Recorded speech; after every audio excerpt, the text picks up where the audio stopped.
நண்பர்களே வணக்கம். நான் உங்கள் பருத்தியூர் ரவிபட்டர். என்னுடைய முந்தைய பதிவுக்கு நிறைய ஆதரவு அளிச்சிட்டு வரீங்க, ரொம்ப நன்றி. ஆனால் அது ஆரம்ப நிலை பதிவு தான், ரொம்ப விளக்கமாக சொல்ல முடியல. ஏழரை சனின்னா என்ன, இது எப்படி நமக்கு நாமே தெரிஞ்சுக்கிறதுன்னு சும்மா ஒரு முன்னோட்டம் மாதிரி தான் போட்டேன். இந்த பதிவு தான் உங்களுக்காக சிறப்பாக தயாரிக்கப்பட்டது. இந்த பதிவில் நம்ம என்ன பார்க்க போகிறோம்னா, ஏழரை சனி, அடுத்தது அர்த்தாஷ்டம சனி, கண்டக சனி, அஷ்டம சனி, இது எல்லாத்தையும் பற்றி நம்ம விரிவாக பார்க்க போகிறோம். அதனால் என்னென்ன நம்ம விளைவுகள் ஏற்படும், அதனுடைய சாதக பாதகங்கள் என்ன, அதிலேருந்து நம்ம எவ்வாறு விடுவித்துக் கொள்வது என்பது பல விஷயங்கள் நம்ம பார்க்க போகிறோம். எங்கே பார்த்தாலும் ஏழரை சனி மக்கள் ரொம்ப பயப்படுறோம் இல்லையா? அந்த ஏழரை சனி என்ன தான் நம்மளை பண்ணிடும், எதுக்காக அந்த சனி பகவான் நம்மளை கஷ்டப்படுத்தணும், அப்படி ஏதாவது நோக்கம் இருக்கா அப்படின்னு நம்ம பார்க்க போகிறோம். பொதுவாகவே ஏழரை சனி காலங்கிறது நம்மளை சோதனைக்கு உள்ளாக்கி அதன் மூலமாக புடம்போட்ட தங்கமாக மாற்றுறதுக்கான ஒரு முயற்சி தான்.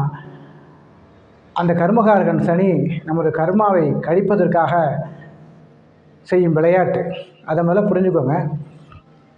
அது அஷ்டம சனியாக இருந்தாலும் சரி, அர்த்தாஷ்டம சனியாக இருந்தாலும் சரி, கண்டக சனியாக இருந்தாலும் சரி, எந்த விதமான சனி காலம் நம்மை கடுமையாக உழைக்க வைக்கும், அதிர்ஷ்டத்தை நம்பாத தன்மையை கொடுக்கும், உழைப்பு அதிகமாக தேவைப்படும், முயற்சி அதிகமாக தேவைப்படும். நம்ம சரியாக நேர்மையாக இருக்குமா, நியாயமாக இருக்குமா அப்படிங்கிறத சனி பகவான் பார்த்துக்கிட்டே இருக்கார்.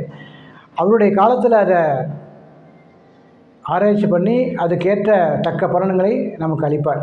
இதை முதல்ல நீங்கள் மைண்டில் வச்சுங்க. பயப்படக்கூடியது ஒன்றுமே இல்லைங்க. இப்போ இந்த ஏழரை சனி பற்றி நம்ம பார்த்தோம். அந்த 7.5 ஆண்டுகள், உதாரணமாக மேஷராசிக்கு ஏழரை சனி ஆரம்பிக்குது அப்படின்னு சொன்னால், முதல் 2 வருஷம் என்ன பண்ணோம் அப்படின்னு சொன்னால், அதோடைய விரயஸ்தானத்தில் அது இருக்கிறதுனால அந்த விரயத்தை கொடுக்கும், தேவையில்லாத விரய செலவுகளை கொடுக்கும். காலை குறிக்கக்கூடியது அப்படிங்கிறதுனால இந்த 12ஆம் பாவம் காலை, ராசிக்கு முன்னாடி உள்ள ராசி கட்டம் 12ஆம் பாவம்னு சொல்லுவாங்க. அப்போ 12ஆம் பாவம் காலை குறிக்கக்கூடியது, காலையில் பாதிப்பு வரும். அதுக்கப்புறம் நீங்கள் ஜென்ம சனிங்கிறது உங்களுடைய சொந்த ராசியிலேயே, நம்மளுடைய சொந்த ராசியிலேயே சனி பகவான் வருது. அந்த சனி உடல்நிலை கோளாறுகளை ஏற்படுத்தும், மனக்குழப்பத்தை அதிகரிக்கும், தடுமாற்றத்தை அதிகரிக்கும். அந்த இடத்துல சந்திரனோட சனி சேர்றதுனால சந்திரனுடைய காரகத்துவம், சந்திரனுடைய குணங்களுடைய விஷயங்கள் பாதிக்கும். உதாரணமாக சந்திரன் அம்மாவை குறிக்கும். அப்போ அம்மாவுக்கு உடல்நிலை சரியில்லாமல் போகிறது, அம்மாவுடைய உறவுகள் கருத்து வேறுபாடுகள் சில வரலாம். சந்திரன் பயணத்தை குறிக்குங்கிறதுனால பயணம் அடிக்கடி அலைச்சல் ஏற்படும். சந்திரன் நீர் சம்பந்தமான கிரகம் அப்படிங்கிறதுனால நீர் சம்பந்தமான உபாதைகள், நோய்கள் ஏற்படலாம். சந்திரன் வயிறு சம்பந்தமான கிரகத்தையும் குறிக்கிறதுனால சந்திரன் வயிற்றையும் குறிக்கக்கூடிய வயிறு சம்பந்தமான கோளாறுகளையும் ஏற்படுத்தும். அதுதாங்க சொந்த ராசிக்கு வரும்பொழுது. அதுக்கு அடுத்த 2.5 வருஷம், கடைசி 2.5 வருஷம் தனஸ்தானத்தில் வருது. காசு பணம் தேவையில்லாத நமக்கு வரவு தடை ஏற்படும். அது மட்டும் இல்லாமல் நமக்கு நம்மளுடைய பேச்சு மற்றவங்க தவறாக புரிஞ்சிக்கக்கூடிய அமைப்பு ஏற்படும். ஏன்னா அது தனஸ்தானம், வாக்குஸ்தானம். இப்போது அடுத்தது 4வது இடம், உங்கள் ராசியிலேருந்து 4வது இடத்துல சனி வரும்பொழுது அர்த்தாஷ்டம சனின்னு சொல்லியிருந்தேன் போன பதிவில். அஷ்டம சனியில் பாதி பங்கு அது செய்யும். 4ஆம் இடம்ங்கிறது கல்வியை குறிக்குதுங்க. அந்த கல்வி பாதிக்கப்படும், அல்லது தேர்வு சம்பந்தமான நேரத்தில், தேர்வு நடக்கக்கூடிய நேரத்தில் அது நமக்கு கொஞ்சம் எதிர்பார்த்த மதிப்பெண்ணை பெற முடியாமல் போகும். அது மட்டும் இல்லாமல் சந்திரன் வீட்டை குறிக்கும், வாகனத்தை குறிக்கும். இந்த இடத்துலலாம் அது பாதிப்பை ஏற்படுத்தும். அதாவது புதுசாக வீடு வாங்கணும்னு நினச்சிருப்பீங்க, அது வாங்க முடியாமல் தடை வந்துகிட்ருக்கும். இருக்கிற வீட்டில் ஏதாவது பழுது ஏற்படும், செலவு வைக்கும். அடுத்தது வாகனத்தில் பழுது ஏற்படும். இதெல்லாம் 4ஆம் இடம். அடுத்தது 8ஆம் இடம் அப்படின்னு சொல்கிறது அஷ்டம சனி. முக்கியமாக இந்த அஷ்டம சனி அப்படின்னா 8ஆம் இடம் விபத்தை குறிக்கும், உடல் நோயையும் குறிக்கும். அது சம்பந்தமாக சனியோட பாதிப்பு நமக்கு இருக்கலாம். 8ஆம் இடங்கிறது பொதுவாக நம்ம ராசியில் இது காலபுருஷ தத்துவத்துப்படி 8ஆம் இடம்ங்கிறது நம்ம ஆசனவாய் அல்லது ம மறைமுக உறுப்புகளை குறிக்கும். அந்த விஷயத்தில் ஏதாவது நமக்கு பாதிப்பு ஏற்படலாம். முக்கியமாக இந்த தேவையில்லாத வழக்கு வம்பு பிரச்சனைகள்லாம் வரலாம். ரொம்ப எச்சரிக்கையாக இருக்க வேண்டிய காலகட்டங்க இந்த அஷ்டம சனிங்கிறது. அப்புறம் இதெல்லாம் எல்லாருக்கும் தெரிஞ்ச விஷயம். 7 சனிங்கிறது தெரியும். அது அடுத்தது காமனாக தெரிஞ்சது அஷ்டம சனி 2 தான் தெரியும். அர்த்தாஷ்டம சனி ஒன்று, கண்டக சனின்னு ஒன்று. அந்த கண்டக சனி பல பேருக்கு தெரியாது. கண்டக சனி அப்படின்னு சொன்னால் என்ன அர்த்தம்னா, உங்கள் ராசியிலேருந்து 7ஆம் இடத்துக்கு சனி பயிற்சி ஆகும்பொழுது சனி வர்றது சனி கண்டக சனின்னு பேர். அப்போ அந்த கண்டக சனியில் என்னென்ன பாதிப்புகள் ஏற்படுத்தும் அப்படின்னா, 7ஆம் இடங்கிறது திருமணத்தை குறிக்குது. திருமணம் சம்பந்தமான பாதிப்புகள், திருமணம் தாமதமாக தடை ஏற்படுறதெல்லாம் குறிக்கும். அடுத்தது வாழ்க்கை துணையை குறிக்கும். ஆணாக இருந்தால் பெண்ணும், பெண்ணாக இருந்தால் ஆணுக்கும் இருக்கக்கூடிய வாழ்க்கை துணை, அவருடைய உறவில் சிக்கல் ஏற்படலாம், கருத்து வேறுபாடுகள் வரலாம்.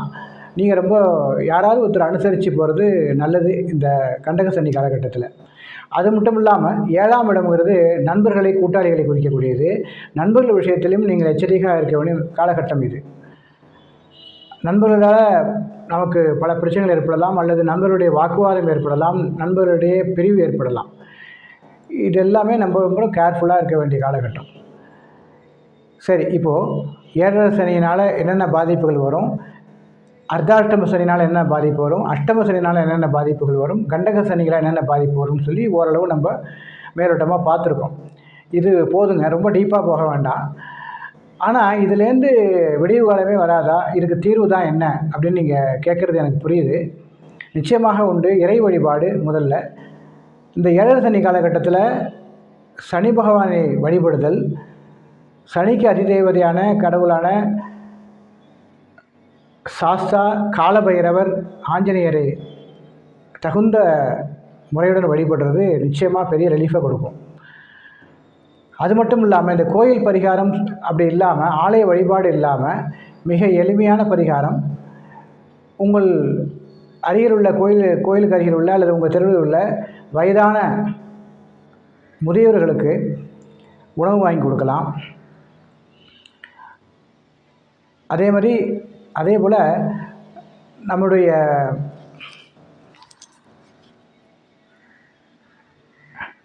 கருப்பு கலர் அல்லது கருப்பு நிற உடைகள் வாங்கி கொடுக்கலாம் அவங்களுக்கு. சனி மந்தன், ஒரு கால் ஊனமுற்றவன். அதனால் சனி பகவானுடைய அந்த இதை குறிக்கக்கூடிய உங்கள் அருகில் உள்ள ஊனமுற்றோருக்கு, ஃபிசிக்கலி சேலஞ்சுன்னு சொல்கிறாங்கல்ல, அந்த ஊனமுற்றோருக்கு உதவிகள் செய்யலாம். அந்த பண உதவியை விட, பொருளுதவியை விட உணவு வாங்கி தரலாம். இதெல்லாமே இந்த 7 சனி காலகட்டத்தில் இது பெரிய உதவியாக இருக்கும். அதனால் ஏற்கனவே நான் சொன்ன போல் இந்த 7 சனி கண்டி நீங்கள் பயப்பட வேண்டிய அவசியமே இல்லை. நிச்சயமாக நம்ம சோதனையை உள்ளாக்கி நேர்மையாக நம்மளை உழைக்க வைத்து அதன் பலனை நம்மை விட்டு செல்லும் பொழுது 2 மடங்காக கொடுத்து விட்டு போவார். கவலையப்படாதீங்க. இப்போ மிக விரைவில் சனிப்பெயர்ச்சி வாக்கிய பஞ்சாங்கத்தின்படி வருகிறது. அதற்குரிய வித்தியாசமான முறையில் நீங்களே பார்த்துக்கொள்ளக்கூடிய எளிமையான முறையில் சனிப்பெயர்ச்சி பலன்கள் சொல்ல இருக்கிறேன். உங்களுடைய ஆதரவை எப்பொழுதும் போல் அளிக்கும் கேட்டுக்கிறேன். அதே போல் இந்த பதிவு உங்களுக்கு பயனுள்ளதாக இருந்துச்சுன்னு சொன்னால் நிச்சயமாக சப்ஸ்கிரைப் பண்ணுங்கள், லைக் பண்ணுங்கள், ஷேர் பண்ணுங்கள். மறக்காமல் உங்களுடைய ஆதரவையும் உங்களுடைய கருத்துக்களையும் இந்த கமெண்ட்ஸ் பகுதியில் சொல்லுங்கள். இதை இன்னும் மேம்படுத்துவதற்கு அந்த உங்களுடைய கருத்துக்கள் பயன்படும். நாம் அடுத்த பதிவில் சந்திப்போம். நன்றி, வணக்கம்.